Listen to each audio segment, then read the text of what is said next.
Hi hello నమస్తే welcome to blogging with Shiva. ఈరోజు నేను మీ ముందరికి మరొక అద్భుతమైన అలాగే పురాతనమైన ఆలయం వీడియోతో అయితే వచ్చేసానమాట. ఈరోజు మనం చూడబోయే ఆలయం వచ్చి మన తిరుపతి నుండి 48 కిలోమీటర్ల దూరంలో ఉన్న కార్వేటి నగరంలోని శ్రీ వేణుగోపాల స్వామి వారి యొక్క ఆలయానికి అయితే మనం ఈరోజు వెళ్ళబోతున్నాం. ఈ యొక్క ఆలయాన్ని 16 నుండి 17వ శతాబ్దం మధ్యలో వెంకట పెరుమాళ్ రాజావారు ఈ యొక్క ఆలయాన్ని అయితే నిర్మించారనమాట. మనం ఆలయం దగ్గరికి వెళ్ళి ఆ ఆలయం తాలూకా పూర్తి స్థన పురాణాన్ని, నిర్మాణాన్ని ప్రతిదీ పిన్ టు పిన్ అయితే తెలుసుకుందాము. అలాగే ఈ టెంపుల్ తాలూకా లొకేషన్ కూడా మీకు డిస్క్రిప్షన్లో ఇచ్చాను, చెక్ చేయండి. వీడియోని లైక్ చేసి స్టార్ట్ చేయండి. మన ఛానల్ని ఇంతవరకు ఎవరైనా సబ్స్క్రైబ్ చేసుకోకపోతే ఖచ్చితంగా సబ్స్క్రైబ్ చేసుకోండి. ఓకే, రండి ఇప్పుడు మనం ఆలయం దగ్గరికి అయితే వెళ్దాం.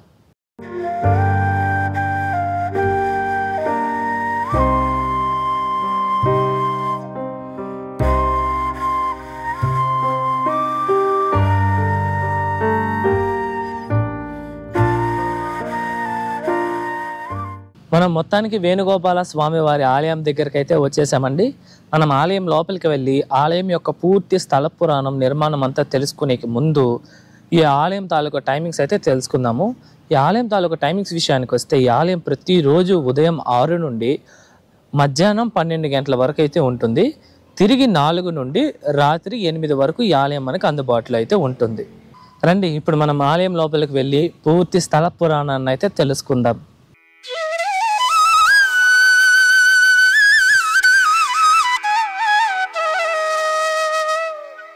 ఇప్పుడు ఈ ఆలయం తాలూకా పూర్తి స్థల పురాణం విషయానికి వస్తే మహావిష్ణువుని దశావతారాలలో 9వ అవతారమైన శ్రీకృష్ణుని యొక్క అవతారానికి అంకితం చేయబడిన ఆలయమే ఈ యొక్క వేణుగోపాల స్వామి వారి ఆలయం. ఓకేనా, ఈ యొక్క ఆలయాన్ని 16 నుండి 17వ శతాబ్దంలో వెంకట పెరుమాళ్ రాజావారైతే నిర్మించారు. ఈ రాజు పద్మావతీదేవి తండ్రి అయిన ఆకాశరాజు యొక్క కుటుంబానికి చెందినవారు ఈ యొక్క వెంకట పెరుమాళ్ రాజావారు. ఈయనకి వెంకటేశ్వర స్వామి అన్న, శ్రీకృష్ణుడు అన్న చాలా చాలా ప్రీతి అనమాట. అలా శ్రీకృష్ణుడి కోసం ఒక ఆలయాన్ని అయితే నిర్మించాలనుకొని ఇక్కడ ఈ యొక్క ఆలయాన్ని చాలా భారీ స్థాయిలో అయితే నిర్మించారు. ఈయన ఈ యొక్క ఆలయాన్ని నిర్మించడానికి మరొక రీజన్ కూడా ఉంది. అది ఏంటంటే మన తిరుపతి ఒక 50 కిలోమీటర్ల పరిసరాల దూరంలో మనకి ఎటువంటి శ్రీకృష్ణుడి యొక్క ఆలయాలు అయితే లేవు. ఇటువంటి ప్రదేశాల్లో ఏ ఆలయం లేదండి ఆయనకి ఆశ్చర్యాన్ని కలిగించి ఇక్కడే ఆయన ఇంత అద్భుతమైన ఈ యొక్క వేణుగోపాల స్వామి వారి ఆలయాన్ని అయితే నిర్మించారు.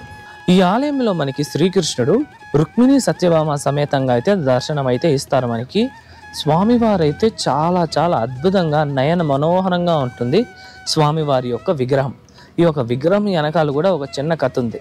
అదేంటంటే ముందు ఈ యొక్క విగ్రహం అయితే ఇక్కడ ఉండేది కాదు. ఈ యొక్క విగ్రహము మనకి నారాయణవనంలోని శ్రీ కళ్యాణ వెంకటేశ్వర స్వామి వారి ఆలయం మనందరికీ తెలిసే ఉంటుంది.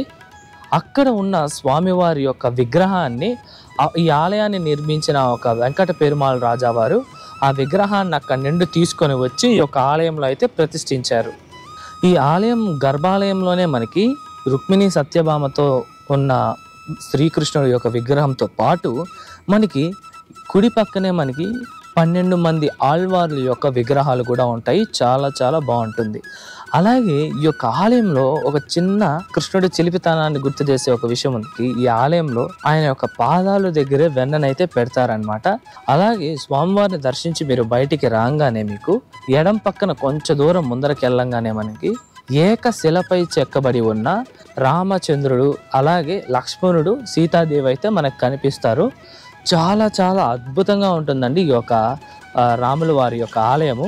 ఈ యొక్క రాముల వారి ఆలయానికి కూడా శ్రీరామనవమి సమయంలో అయితే ఉత్సవాలను అయితే నిర్వహిస్తారు. ఆ ఒక రాముల వారి గుడి పక్కనే మనకి లక్ష్మీదేవి యొక్క ఉపాలయం కూడా ఉంది. ఆ ఆలయాన్ని కూడా సందర్శించండి. ఇప్పుడు ఈ ఆలయంలో ఉన్న అద్భుతమైన నిర్మాణం విషయానికి వస్తే మనకి ఈ ఆలయం ఎంట్రన్స్లోనే 5 అంచెల గల రాజగోపురం చాలా చాలా అద్భుతంగా అయితే ఉంటుందండి. మనకి ఈ యొక్క గోపురం నిండా మనకి అద్భుతమైన శిల్పకళ అయితే కనిపిస్తుంది. ఆ ఒక ద్వారాన్ని, ఆ ఒక ప్రధాన గోపురాన్ని దాటంగానే మనకి వచ్చేది నేరుగా గర్భగుడి అయితే ఉంటుంది. ముఖ మండపము, అర్ధ మండపము, గర్భగుడి. అలాగే ప్రదక్షిణ మార్గం కూడా చాలా పెద్దదిగా ఉంటుంది ఈ యొక్క ఆలయానికి. ఈ ఊరికి కార్వేటి నగరం అని పేరు ఎలా వచ్చిందంటే, పూర్వం రాజుల యొక్క ప్రదేశానికి వచ్చినప్పుడు ఇదంతా పూర్తి అటవీ ప్రాంతం అన్నమాట. ఈ తమిళ్లో అడవిని ఏమంటారంటే కాడు అని అంటారనమాట. వెట్టి అంటే నరకడం. కాడ్ వెట్టి చేసిన నగరం అంటే అడవిని నరికి చేసిన ఈ యొక్క నగరం కాబట్టి దీన్ని కాడ్ వెట్టి నగరం అని అయితే పిలుస్తారు. అదేమైంది కాలక్రమేణా కార్వేటి నగరంగా అయితే మారింది. మనము ఆలయానికి ఎంటర్ అయ్యేటప్పుడే మనకి ఒక పెద్ద ఆర్చ్ అయితే వస్తుందండి. ఈ ఆర్చ్ దాటంగానే మనకు వచ్చేది శ్రీ బేడి ఆంజనేయ స్వామి వారి యొక్క ఆలయం. ఈ ఆలయంలో ఆంజనేయ స్వామి వారు చాలా చాలా అద్భుతంగా అయితే కనిపిస్తారు.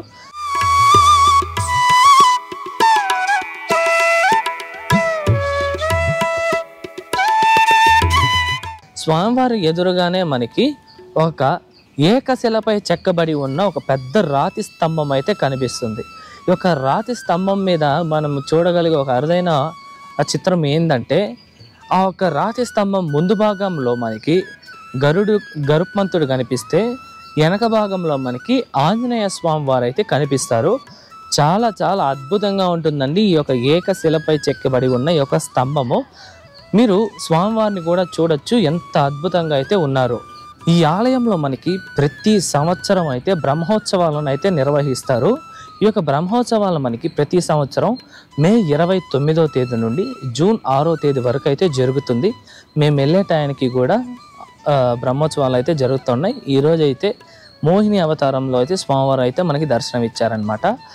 మనకి ఈ యొక్క బ్రహ్మోత్సవాలు మొదటి రోజు వచ్చేసి మనకి ధ్వజారోహణంతో మొదలయ్యి 8వ రోజు రథోత్సవం, 9వ రోజున మనకి చక్ర స్నానంతో ఈ యొక్క బ్రహ్మోత్సవం అయితే ముగిసిపోతుందన్నమాట. మనకి ఈ యొక్క ఆలయంలోనే చాలా చాలా అద్భుతమైన శిల్పకళ, అలాగే ఈ యొక్క ఆలయాన్ని కూడా మనకి రాతితో అయితే నిర్మించి ఉన్నారు. మీరు ఈ యొక్క బ్రహ్మోత్సవాల టైంలో వచ్చి స్వామివారిని అయితే దర్శించండి. చాలా చాలా అద్భుతంగా అయితే చేస్తారు ఇక్కడ బ్రహ్మోత్సవాల్ని. ఈ ఆలయాన్ని 1936 నుండి అయితే దేవాదాయ ధర్మాదాయ అనే సంస్థ వాళ్ళు ఈ యొక్క ఆలయం యొక్క పూర్తి కార్యక్రమాలను అయితే వారే చేపట్టారు. వారి తరువాత 1989 ఏప్రిల్ 10వ తేదీ నుండి టీటీడీ దేవస్థానం వారు ఈ యొక్క ఆలయాన్ని స్వాధీనం చేసుకొని చాలా చాలా అభివృద్ధి చేసి ఇప్పుడు మనం చూస్తున్న ఇంత అద్భుతమైన ఆలయాన్ని అయితే రక్షించింది టీటీడీ దేవస్థానం వారు. ఇది ఈ ఆలయం తాలూకా పూర్తి స్థల పురాణము, నిర్మాణము. ఐ హోప్ మీకు ప్రతిదీ క్లియర్ కట్గా అర్థమయ్యేలా నేను చెప్పానని అనుకుంటున్నా. ఇప్పుడు మీరు చూస్తుంది వచ్చేసి మన ఆలయం ఎంట్రన్స్ ఆర్చ్ ఉంది కదా, ఆ ఆర్చ్కి లెఫ్ట్ సైడ్లోనే ఉన్న ఒక తెలుగు కవి యొక్క విగ్రహము. ఈయన 18వ శతాబ్దంలో అయితే జన్మించారు. ఇంతకీ ఈయన పేరేందంటే సారంగపాణి. ఈయన వచ్చేసి వేణుగోపాల స్వామి అంటే చాలా చాలా ఇష్టం ఆయనకి. ఆయన వేణుగోపాల స్వామిని కీర్తిస్తూ ఈ యొక్క ప్రదేశంలోనే కూర్చొని ఎన్నో వందల వేల కీర్తనలు అయితే రాశారంట. ఈయన జన్మించింది కూడా ఈ యొక్క కార్వేటి నగరంలోనే.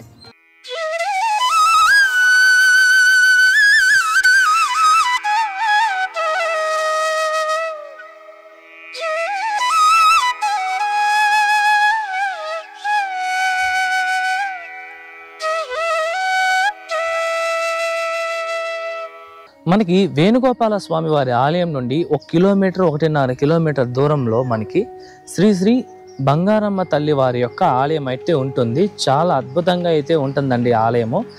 ఈ యొక్క బంగారమ్మ తల్లి ఈ యొక్క కార్వేటి నగరం యొక్క గ్రామ దేవత అన్నమాట. ఇక్కడే అద్భుతమైన ఆలయాన్ని అయితే నిర్మించి ఉన్నారు. ఈ యొక్క అమ్మవారి గురించి చెప్పాలంటే మనకి పూర్వం కార్వేటి నగరపు రాజులు, జమీందారులు అందరూ కూడా ఇక్కడ అమ్మవారిని అయితే దర్శించేవారంట.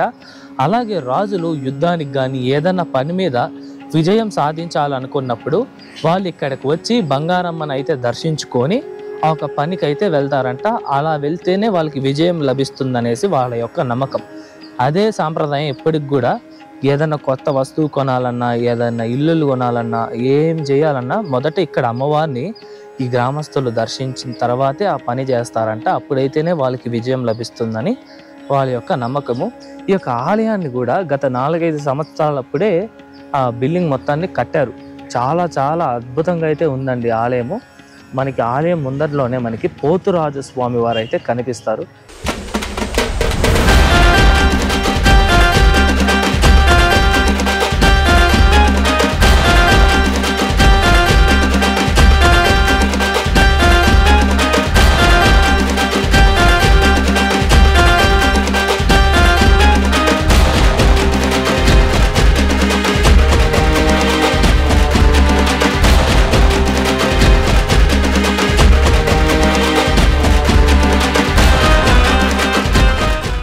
ఇదండి ఇవాళ వీడియో ఎలా ఉంది, నచ్చిందా? ఐ హోప్ మీకు ఈ ఆలయం తాలూకా పూర్తి స్థల పురాణము నిర్మాణము అర్థమైందని అనుకుంటున్నా. మీకు ఏ డౌట్ ఉన్నా సరే కామెంట్స్లో చెప్పండి. అలాగే మన ఛానల్లో ప్రీవియస్ 3 వీడియోస్ మీరు చూసినట్టయితే కాణిపాక వినాయక స్వామిది, అలాగే కాణిపాకంలో ఉన్న 11వ శతాబ్దంలో నిర్మించిన మణికంఠేశ్వర స్వామి, అలాగే వరదరాజస్వామి ఆలయాలతో పాటు అర్ధగిరి ఆంజనేయ స్వామి వారి వీడియో కూడా మన ఛానల్లో ఉంది. ఆ 3 వీడియోస్ తాలూకా లింక్స్ అయితే మీకు డిస్క్రిప్షన్లో ఇచ్చాను, చెక్ చేయండి. వెయిట్ ఒక నిమిషం, మీరు ఈ యొక్క వేణుగోపాల స్వామి వారి ఆలయాన్ని అయితే చూశారు, బాగుంది. ఈ ఆలయం తాలూకా కోనేరు గురించి మనం ఇంతవరకు తెలుసుకోలేదు కదా. ఎస్, మనం ఈ యొక్క కోనేరు గురించి మనం నెక్స్ట్ వీడియోలో అయితే తెలుసుకోబోతున్నాం. ఈ యొక్క కోనేరు ప్రపంచంలోనే 3వ అతిపెద్ద కోనేరు అయితే ఇది. మనం నెక్స్ట్ వీడియోలో ఈ యొక్క కోనేరు గురించి తెలుసుకుందాం. అంతవరకు మీ శివవరప్రసాద్ సైనింగ్ ఆఫ్.